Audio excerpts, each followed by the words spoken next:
반갑습니다. 여러분, 목요일 데일리 마켓 시황 정리 한번 드려보도록 하겠습니다. 어제 미국 증시가 또 한 번 요란한 변동성을 보여주면서 마감이 되었는데요. 자, 3분기 GDP가 5.2% 성장세를 보이면서 장 초반에 상승을 불러오기도 했습니다. 자, 오늘 종목 리서치에서는 GM의 자사주 매입 소식과 이 테슬라가 아직까지 하방 추세를 돌파를 못하는 그런 모습이 나오고 있는데, 그 관련해서도 이야기를 드려보도록 하겠습니다. 자, 어제 증시는 단타 트레이더들의 활동이 많아지면서 상승을 하는 모습을 보였다가 차익 매물이 나오는 모습인데요. 시장은 오늘 발표하는 개인 소비 지출 물가 지수죠. PCE를 기다리고 있습니다. 특히 어제 발표된 3분기 GDP는 놀라운 성장세를 보여주며 초반에 강한 주가 상승을 불렀습니다. 미국 경제가 3분기에 연간 5.2%의 빠른 성장세를 보여주고 있는데요. 이는 이전에 보고된 것보다 빠른 수치입니다. 그러나 놀라울 정도의 강한 성장세가 일회성으로 그칠 것으로 보입니다. 경제 공식 점수표인 국내 총생산 GDP가 당초 보고된 4.9% 성장률에서 수요일 상향 조정되는 모습인데요. 2020년 그리고 21년 이 팬데믹이 일어났던 해를 제외하고 10년 만에 가장 큰 증가폭을 보여주기는 했습니다.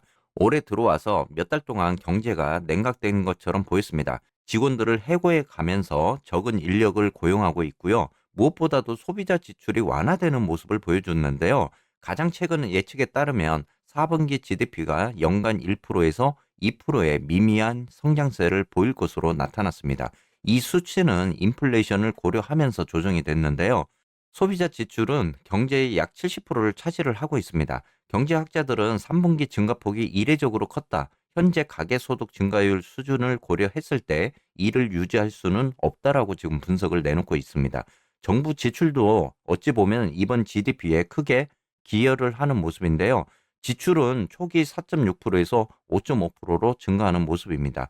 GDP는 지금 현재 즉시 활용할 수 없는 새로운 정보를 또 한 번 통합하기 위해서 초기 결과가 발표가 되고 나면 두 번의 업데이트를 거치게 됩니다.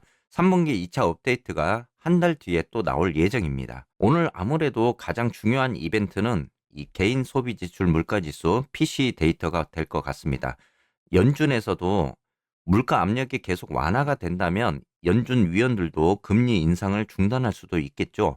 자, 미국 경제가 다소 냉각된 것처럼 보입니다. 그리고 연준 위원들도 인플레이션이 계속해서 냉각될 것이다. 이렇게 지금 생각을 하고 있는 부분인데요.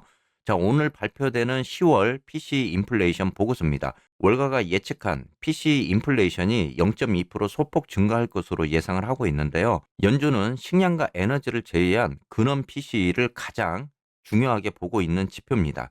연준 위원들도 식품과 휘발유 가격을 무시하지는 않지만 이 매우 탄력적인 경향이 있고 인플레이션에 대한 오해의 소지가 있기 때문에 그런 PC 데이터를 좀 더 중요하게 보고 있는 건 사실입니다.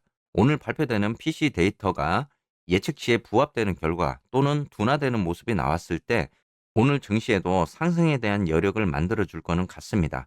하지만 연준의 임무가 완전히 끝났다라고 보기에는 어렵습니다. 인플레이션이 연준의 목표인 2%를 아직까지는 훨씬 웃돌고 있기 때문에 연준이 목표치로 하는 2%까지는 시간이 좀 걸릴 것으로 보이고요. 가장 큰 문제는 연준이 경제를 더욱 둔화시키고 인플레이션을 목표인 2%까지 낮추기 위해서는 금리를 다시 인상해야 되는지에 대한 여부일 것 같습니다. 하지만 대부분의 연준 위원들이 금리가 충분히 높을 만큼 높다. 이렇게 지금 생각을 하고 있는 것 같은데요.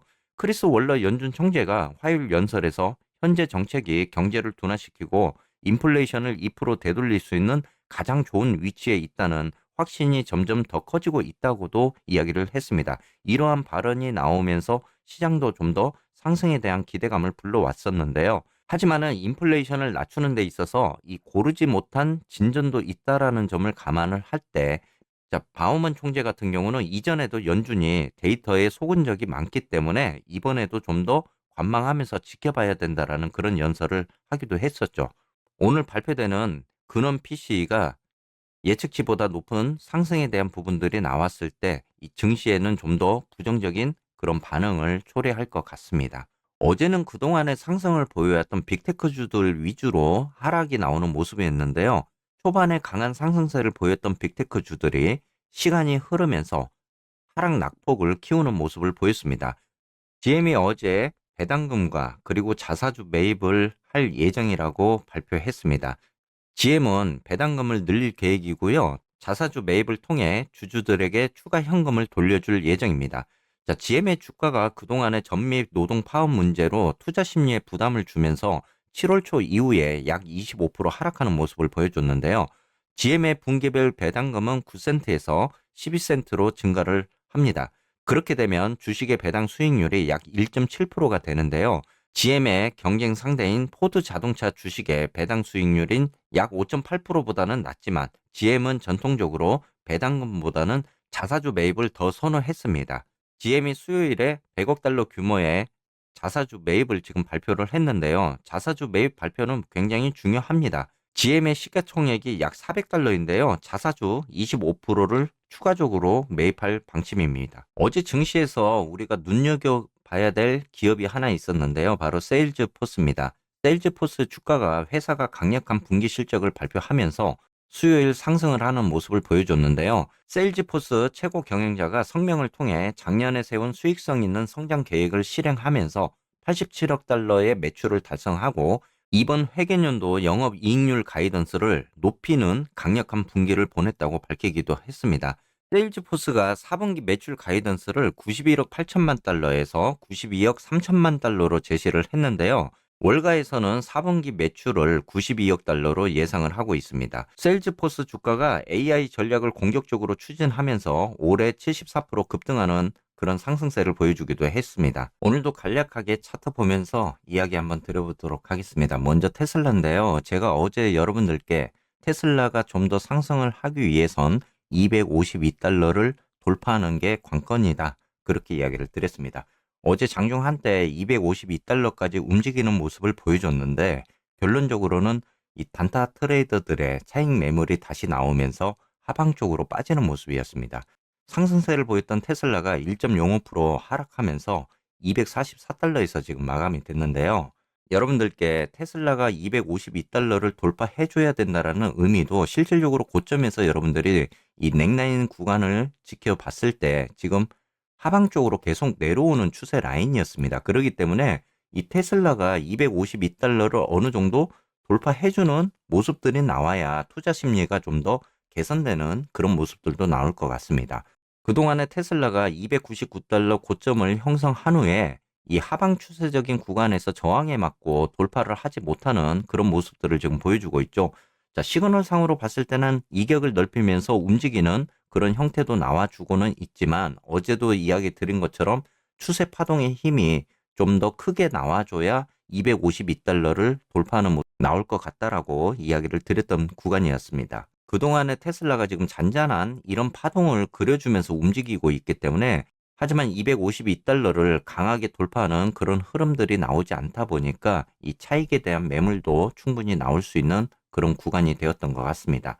자, 어찌되었건 지금 추세 파동만 보면은 나쁘지는 않습니다. 어느 정도 한번 지켜보는 것도 나쁘지는 않을 것 같은데요. 시그널이 깨지는 모습이거나 또는 파동에 대한 구간이 하방 쪽으로 빠지는 모습이면은 투자자 입장에서는 이 매물에 대한 부분들도 생각을 해봐야 될 것 같은데 아직 시그널상으로 봤을 때는 조금 더 움직임을 줄 거는 같습니다. 지금 테슬라 보유하고 계신 분들은 먼저 1차 상당 구간인 252달러의 돌파 여부를 챙겨보시는 게 가장 좋을 것 같습니다. 어제 다른 지수에 비해서 이 반도체 지수가 거의 장중에 2% 넘는 그런 상승세를 보이다가 상승분을 반납을 하는 모습을 보였습니다. 쏙슬 같은 경우는 어제 장중에 7% 가까운 상승을 보이다가 이후에 23.2달러, 3% 상승하면서 마감이 되었습니다.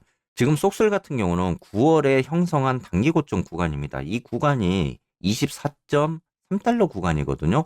자, 결론적으로는 24.3에서 24.5달러 구간이 강한 매물대가 형성이 되어 있다라고 여러분들이 보셔야 될 것 같습니다. 지금 상단 넥라인을 보더라도 24.8달러 구간 정도가 저항적인 그런 자리잖아요. 9월에 오른쪽 어깨 단기 고점 구간인 24.3달러에서 24.5달러 구간을 상향 돌파하는 모습이 나와야 속술도 상승에 대한 투자 심리가 완화가 될 수 있다라고 여러분들이 좀 보셔야 될 것 같습니다. 하지만은 이렇게 24달러 구간에서 계속적으로 저항에 막히는 모습이 나오고 이랬을 때 어느 정도 모멘텀이 하방쪽으로 빠지는 그런 형태도 나올 것 같습니다. 그래서 그렇기 때문에 지금 쏙을 보유하고 계신 분들은 이 구간을 만약에 돌파하지 못하는 그러한 모습들이 나왔을 때 추가적인 조정이 나올 수 있는 부분도 예상을 좀 하셔야 될 것 같습니다. 아직까지 추세 파동적으로 봤을 때는 나쁘지 않는 그런 구간이기는 하지만 나름대로 여러분들의 수익을 어느 정도 잃을 수 있는 그런 구간이기도 합니다. 그래서 지금 현재 미국의 단타 트레이더들이 이 굉장히 단타를 지금 많이 치고 있는 그런 구간이다 보니까 이 스윙적으로 또는 장기적으로 지금 보고 계신 분들은 이 구간을 지금 보면서 심리적으로는 압박이 될 것 같습니다. 아무쪼록 지금 쏙을 보유하고 계신 분들은 24.3달러에서 24.5달러 단기 고점 매물대 구간을 돌파하는지에 대한 여부를 좀 지켜보면서 결정하셔야 될 것 같고요. 밑에 하방 쪽으로 내려왔을 때 여러분들이 어느 정도 넥라인 구간을 설정을 해 놓으시고 이 구간들을 이탈했을 때 내가 좀 더 비중에 대한 축소적인 부분도 가져가 보겠다. 그렇게 대응을 하셨으면 좋을 것 같습니다.